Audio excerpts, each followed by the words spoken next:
বৰহমপুৰত উপজিলাৰ সদৰ কাৰ্যালয় স্থাপনৰ দাবী ৰাজহুৱা সজাগতা সভাৰ আয়োজন ৰাজ্যত বিধানসভা ভিত্তিত উপজিলা গঠনৰ সিদ্ধান্ত গ্ৰহণৰ পাছতেই ৰাজ্যৰ বিভিন্ন জিলাত উপজিলাৰ সদৰ কাৰ্যালয় স্থাপনক লৈ আৰম্ভ হৈছে মতভেদ চৰকাৰী পক্ষই ৰাইজৰ সুবিধাজনক স্থানৰ বিপৰীতে নিজ খেয়ালখুচি মতে সদৰ কাৰ্যালয় স্থাপনৰ যুঁজা চলাইছে বুলি বিভিন্ন মাধ্যমত প্ৰচাৰ চলাৰ লগে লগে ৰাজ্যৰ বিভিন্ন প্ৰান্তত সৃষ্টি হৈছে প্ৰতিক্ৰিয়াৰ ৰাজ্যৰ অন্যান্য উপজিলাসমূহৰ সমান্তৰালকৈ বৰহমপুৰ উপজিলাতো সৃষ্টি হৈছে তীব্ৰ প্ৰতিক্ৰিয়াৰ জানিব পৰা মতে উপজিলাখনৰ সদৰ কাৰ্যালয়টো সমষ্টিটোৰ মধ্যভাগত স্থাপন কৰাৰ বিপৰীতে সমষ্টিটোৰ সীমামূৰীয়া অঞ্চল কামপুৰ নাইবা কঠীয়াতলিত স্থাপন কৰিবলৈ লোৱা পদক্ষেপক সমষ্টিটোৰ গৰিষ্ঠ সংখ্যক ৰাইজে সহজভাৱে ল'ব পৰা নাই এই সন্দৰ্ভত শনিবাৰে উপজিলাৰ সদৰ কাৰ্যালয় সমষ্টিটোৰ মধ্যস্থল বৰহমপুৰতে স্থাপনৰ দাবীত সমষ্টিটোৰ বিভিন্ন নাগৰিক সভাসমূহৰ সমন্বয়ত গঠন হোৱা বৰহমপুৰ সমষ্টি উপজিলা নাগৰিক সভাৰ কেন্দ্ৰীয় সমন্বয়ৰক্ষী সমিতিৰ উদ্যোগত বৰহমপুৰ শনিবৰীয়া সাপ্তাহিক বজাৰৰ সন্মুখত এখন ৰাজহুৱা সজাগতা সভা অনুষ্ঠিত হয়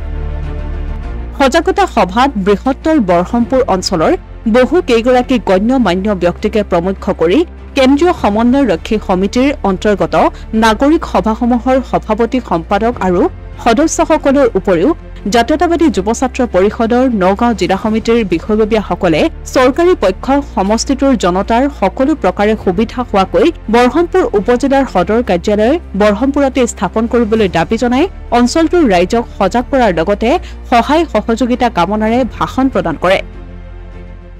আজি সভাখনৰ উদ্দেশ্য অসমত ইতিমধ্যে চৰকাৰী বিজ্ঞপ্তি মতে ৭৯খন উপজিলা তথা সমজিলা অনুমোদন দিয়া হৈছে আৰু সেইফালৰ পৰা আমাৰ বৰহমপুৰ সমষ্টি আমি উপজিলাত অন্তৰ্ভুক্ত হৈছোঁ এতিয়া বিষয়টো হ'ল যে বৰহমপুৰ উপজিলাৰ যি সদৰ কাৰ্যালয় এই সদৰ কাৰ্যালয়লৈ ইতিমধ্যে বিভিন্ন ব্যক্তিৰ বা বিভিন্ন অনুষ্ঠানে তেওঁলোকৰ নিজা নিজা অঞ্চলত দাবী কৰিছে কিন্তু মধ্যস্থল বা প্ৰায় মধ্যস্থল হিচাপে আমাৰ বৰহমপুৰে হয় চাবলৈ গ'লে ভৌগোলিক সীমাৰেখাৰ মাজেদি চাবলৈ গ'লে গতিকে সেইফালৰ পৰা আমি বৰহমপুৰবাসী নাগৰিক সভাই ইতিমধ্যে আমাৰ লগত চাপাননা চালনা বৰবাৰী উদুমাৰী বামুণী চামগুৰি পুৰণি গুদাম আদি কৰি নলৈকে আদি কৰি বহুতখিনি নাগৰিক সভাৰ আমাৰ এখন সমন্বয়ৰক্ষী সমিতি কেন্দ্ৰীয় সমিতি গঠন কৰা হৈছে আৰু এই সমিতিৰ জৰিয়তে আমি অসম চৰকাৰলৈ আয়ুক্ত মহোদয়ৰ জৰিয়তে আমি আবেদন বা স্মাৰকপত্ৰ দিছোঁ আৰু আজি প্ৰায় ৩ দিনমান আগত আমি সন্মানীয় বিধায়ক মহোদয়কো আমি স্মাৰকপত্ৰ দিছোঁ কিন্তু বিধায়ক মহোদয়ে আমাক সম্পূৰ্ণ আশ্বাস নিদিলেও তেওঁ বিবেচনাৰ এটা আশ্বাস দিছে কিন্তু কথা হ'ল কি এতিয়া অঞ্চলৰ বা সমষ্টিটোৰ প্ৰায় সকলো ব্যক্তিয়ে এই বিষয়ে বৰ বিশেষ সজাগ নহয় গতিকে আমি গোহাৰি পত্ৰ বা আজি এই সজাগতা সভাখন আমি গঠন কৰিছোঁ এইটো কাৰণে যাতে সকলো লোকে এই আমাৰ দাবীটোৰ প্ৰতি সঁহাৰি দিয়ে বা তেওঁলোক সজাগ সচেতন হৈ আন্তৰিকতাৰে আমাৰ লগত সহযোগ কৰি এই আমাৰ যিটো দাবীটো প্ৰতিপন্ন হোৱাত যাতে সহায়ক হয়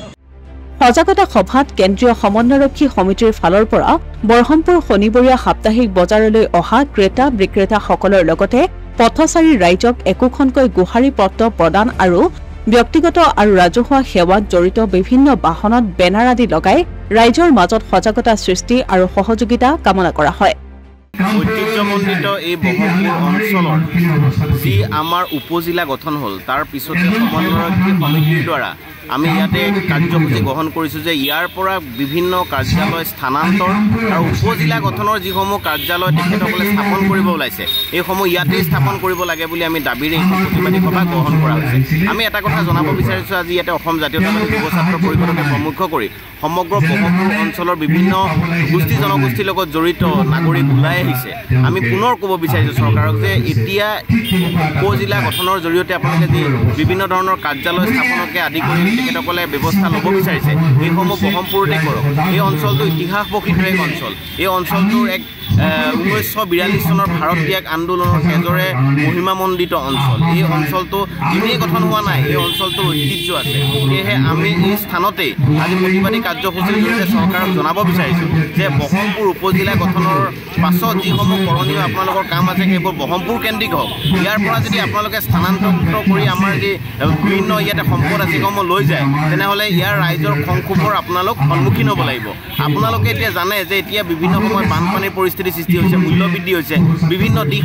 তেখেতসকলে আমি উপভোগ কৰিব লগা হৈছে কিন্তু আমি পুনৰ ক'ব বিচাৰিছোঁ যে আমাৰ ইয়াতে যিসমূহ সম্পদ আছে এইবোৰ ৰক্ষণাবেক্ষণৰ কাৰণে আমি আজি ৰাজপথত ওলাই আহিব লগা হৈছে সেয়েহে পুনৰ আপোনালোকৰ সংবাদ মাধ্যমৰ জৰিয়তে ক'ব বিচাৰিছোঁ যে ব্ৰহ্মপুৰ উপজিলা সমন্বয়ৰক্ষী সমিতিৰ দ্বাৰা ইয়াতে আয়োজিত প্ৰতিবাদী সভাৰ জৰিয়তে আমি ক'ব বিচাৰিছোঁ পুনৰ যে আমাৰ সম্পদসমূহ ইয়াতে থাকিবলৈ দিয়া উপজিলা কেন্দ্ৰিক যি কাৰ্যালয় স্থাপনৰ কথা আহিছে সেইসমূহ ব্ৰহ্মপুৰ কেন্দ্ৰিক হওক ইয়াকে আমাৰ ক'ব লগা আপোনালোকৰ সংবাদ মাধ্যমৰ জৰিয়তে ধন্যবাদ